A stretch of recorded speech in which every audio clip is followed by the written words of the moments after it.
Well, I lived in Dahia. I actually lived in an apartment on Sayed Hadi, Nasrallah Street for a while, and then I moved to another apartment, still in the neighborhood. It's a very long, large area, and there are hundreds of thousands of people living there.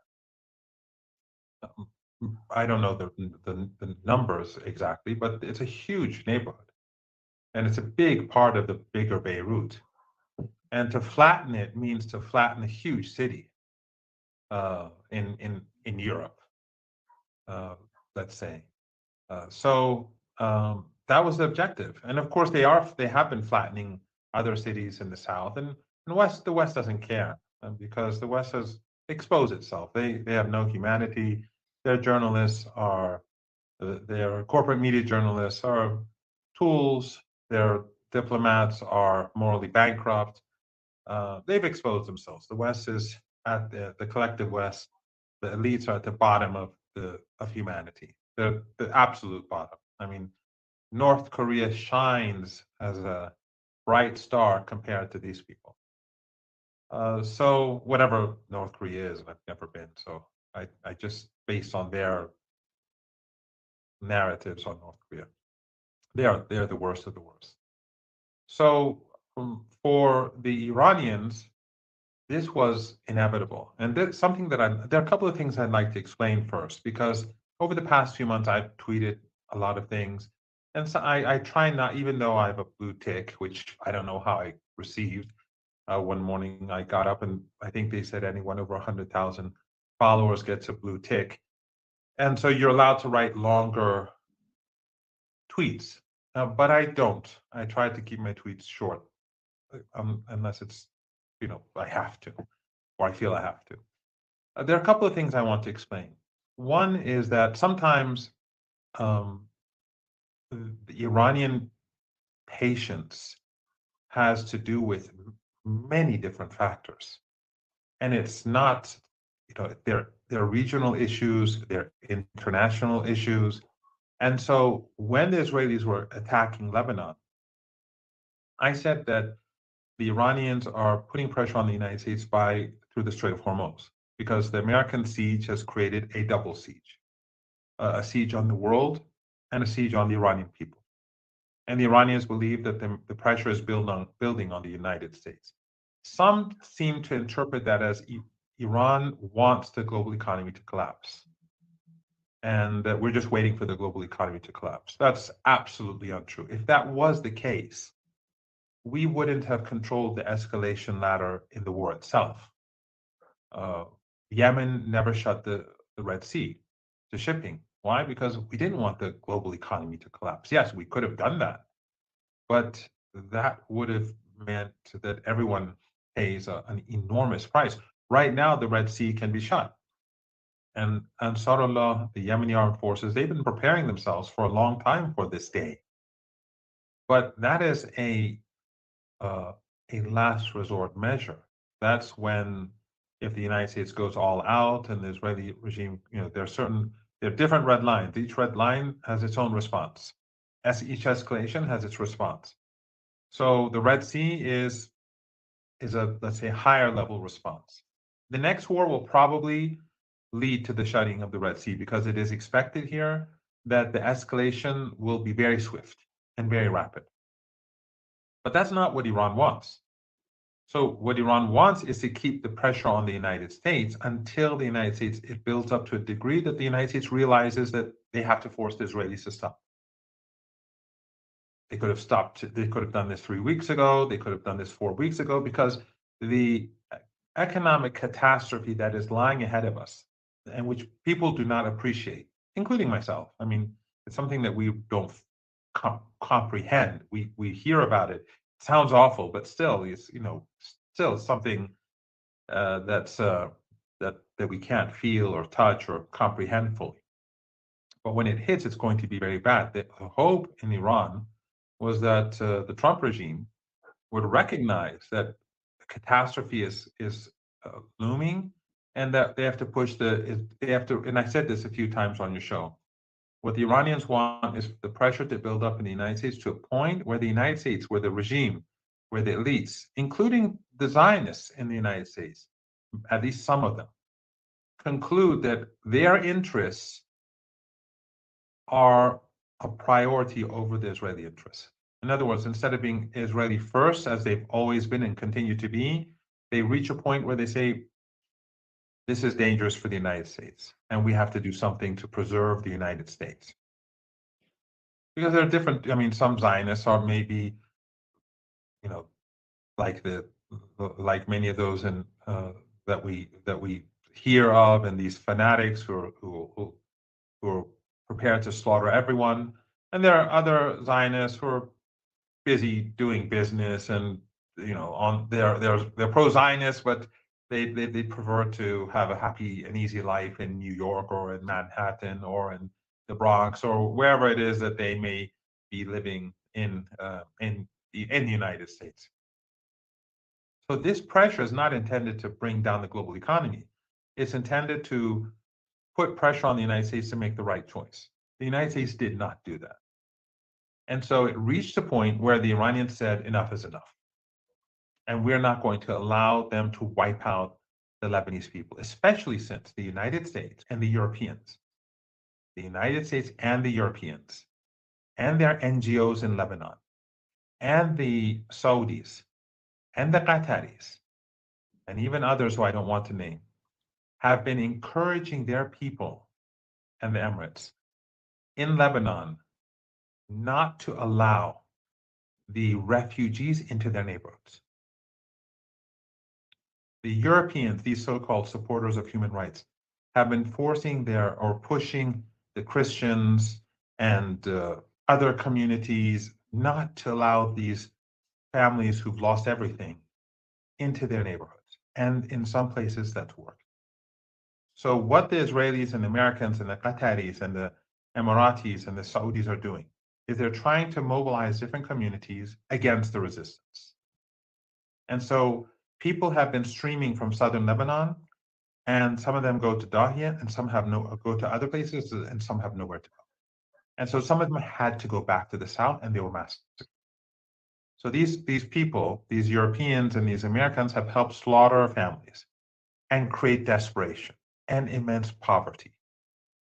So people who are living in their homes and in their villages, in their cities, and in the south, in not just the deep south, but also near Beirut or to the east of Beirut, they lose everything, and they're not allowed to go in parts of their own country because the Wahhabian Salafi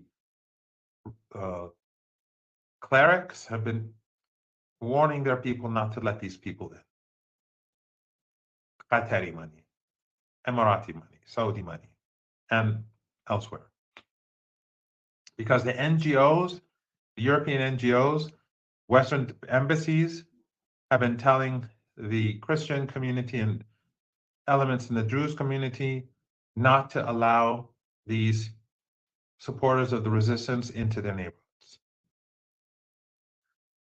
So what they wanted to do is destroy the south and then go after Dahia. If they could destroy Dahia, then what happens? Then the whole resistance community is left in limbo. Half of Lebanon, let's say, has nowhere to go inside Lebanon. Now, a lot of people have opposed these Wahhabi Salafi takfiris, who are basically agents of empire, all of them. I mean, it's so interesting. I went to one of their centers in Beirut once. I alluded to this on your show. And literally, it's like I don't want to go too, but it's not far from very expensive complex, huge complex, not far from Dahi. And I was there with another person, and we spoke to the head of that center, and he was so ignorant about the resistance. He's Lebanese. It's like he's never been 2 kilometers to the south of his place. I don't remember how far exactly, maybe 3 kilometers, 4 kilometers. His ignorance about I mean, he's a religious figure, but it's ignorance about religion and about what other people think, his ignorance about politics. It was just stunning. But it was just, my understanding was that he was on the Qatari people and his center, but I'm not quite sure. But I don't remember because this was before Corona. But but that's how it is. So the Qataris, they pour in money, the Emiratis, the Saudis, others, and the Europeans, they have their own communities. The Americans, of course, they're the ones in charge. And so what they try to do is to corner the supporters of the resistance. And so Dahia, if it was destroyed, that would have meant that no one had anywhere to go. And that's what the West wants. That's what these Europeans want. That's what these embassies in Beirut, they love to see. That's the objective. That's what these Arab regime embassies in Beirut want. And that's what the Israelis were doing. So all of these people are in full coordination. It's a loose alliance, just like in Syria. Just like in Syria. Those people who spoke about the Blessed Revolution, they used sectarianism to push the American agenda. But it was never about sectarianism. It was a CIA project for the sake of Israel. And now we see that Jolani, he's busy communicating with Trump and seeing how he can help Trump shut down to corner the resistance and to help the Israelis. And you see that these so-called jihadis, these Wahhabi Salafi Takfiris, who've been busy slaughtering people across Syria, they won't move towards those areas occupied by the Israelis in Syria. They won't touch those areas. Suddenly they're jihad, they're too busy for jihad, all of them. Some of them are from Iran, actually. These Wahhabi Salafis and from other countries. So till a while back, it was all about their bizarre, warped, and meaningless definition of, meaningless, meaning morally meaningless definition of jihad. And now that they're neighbors with the Israeli regime, nothing. So this is all a loose coalition of regional and Western actors. So Iran saw that the incentive to stop the global crisis was not enough for Trump or the Trump regime. And so the only way left was to threaten war. And Iran was about to fire a huge volley of missiles at northern Palestine and to destroy targets across the board, both to put pressure on the Israeli regime, but also for a meaningful change on the battlefield in Lebanon.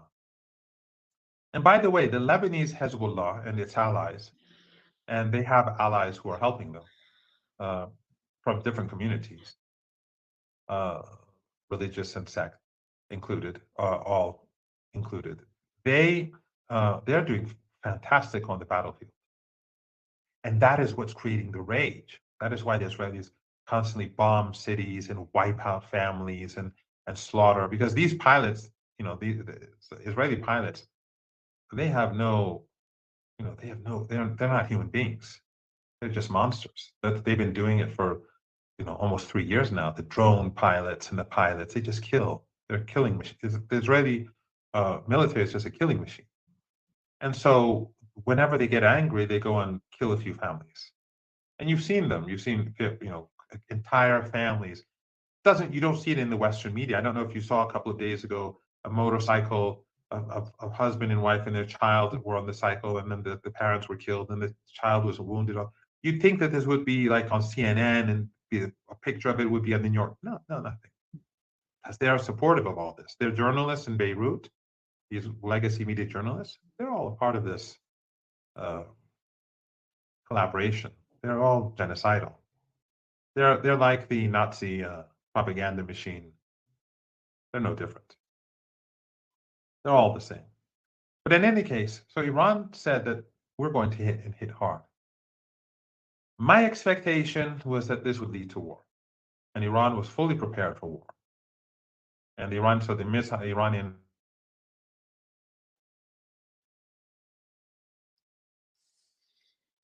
Yeah. It seems that we've lost Professor Marandi, but he's going to be back. Yeah, you're back, Professor. Okay. Where did I get cut off? Yeah, you said about Iran. Iran was going to attack. Iran was prepared for the war, Right. for a full-scale war. Yeah. So my understanding was that early in the morning, the Iranians were going to strike in the early hours of the morning.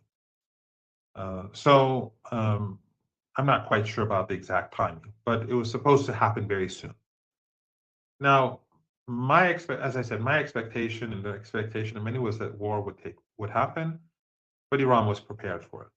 There are a number of issues. One is a moral issue, obviously, which is first and foremost. But also, it's obvious that if Iran allows the United States to violate a ceasefire, to violate an agreement at any level, that agreement is not going to work. So after the 39 days of fighting, when the US and the Israeli regime launched their blitzkrieg attack and their murderous war and slaughtered the kids in the school and all that, after 39 days when it ended and we had a ceasefire and there was a ceasefire agreement, and immediately Netanyahu back then began to carpet bomb Beirut, Iran discontinued its implementation. Iran was going to allow those extra ships from the countries that helped the United States in the Persian Gulf to leave through the Strait, and Iran stopped it. Why? Moral issues are, of course, paramount for us. We're the axis of resistance. This whole axis was made to support the people of Palestine against ethno-supremacism. But also, if you allow the Trump regime or any US regime or any Western regime to violate a part of the agreement, they will move on to the next part of the agreement. Because once you say, okay, well, that's okay, we'll exclude that, but implement the rest, that's not what they're going to do. They'll say, well, we got this, let's do the next one. So when it comes to these monsters, when it comes to this, the Epstein class, you have to be tough. You have to be steadfast and say, no, you cross this red line, we're done. And that was the mistake that Iran made during the nuclear deal, the JCPOA. We negotiated in good faith. We implemented our side of the bargain, but the deal was designed in a way in which the Americans, its implementation of the deal was basically left to their, they would decide if they would do so or not. We counted on their goodwill. That was extremely naive because the United States didn't show goodwill. So the Iranians implemented their side of the bargain, and some of what they did was irreversible, at least for the short or medium term. And then the United States under Obama refrained from doing so. So now the Iranians are saying, A, every element of the deal has to be implemented, and B, the other side has to implement first. Whenever we come to the conclusion that they are carrying out their obligations, then we will move to the next stage. That is why the Iranians, when it's in the current negotiations, they say the money has to be transferred to Iran. So why? It's not because Iran needs it now instead of 2 weeks from now, because the Iranians know that if the deal is implemented, Americans won't do it, and 2 weeks will become 2 months, and it will become and nothing will happen. Just like with the JCPOA. So with Lebanon, their moral issue is paramount, but also the Iranians know that if they let the Americans and the Israelis get away with these violations, then the whole deal will come crashing down on the heads of Iranians. Another thing that I have to point out is, and sorry for this very long talk, but there are a few things that I should point out. Another thing that people don't recognize is that throughout the Iranians have been saying there must be a ceasefire across the region. That includes Gaza. Gaza is not named, nor is the West Bank, nor is Yemen, nor is Iraq, because they're all a part of the region. Lebanon is named because of the genocidal attacks on Lebanon. The targeting of the Lebanese people right now is like how Gaza was being hit last year. but it includes Gaza. That has to be a part of the ceasefire. Now, Gaza is complicated because U.S. allies in the region helped Trump impose a very bad agreement on Gaza. You remember when Trump went to Egypt and all these regional leaders, Sisi and Erdogan and Aliyev and Abdullah, and Jordan and others from the Persian Gulf, and they all went there and they whitewashed his crimes, they praised him, and they basically gave a stamp of approval on the ceasefire in Gaza. Iran was not a part of that process. But Iran would never stand against any decision made by Hamas. So there is already a ceasefire in Gaza. And so Iran's room for maneuvering Gaza is not all that great. Right? So if Hezbollah, let's say, had agreed that, let's say, the Israeli regime was to take this area permanently or whatever, or for the time being, that would limit Iran's abilities. So, and of course, Hezbollah would never do that, but Hamas was under immense pressure. And these countries were helping the United States. Now, they can pretend otherwise, and I have friends who still argue with me from Turkey, and understandably, they want to believe that their government is helping the Palestinians, but no, their government is helping Israel. At a time when we have fuel shortages across the world, Aliyev in Azerbaijan, a Shia country, an ally of the Israeli regime, is transporting oil to help Netanyahu through Turkey.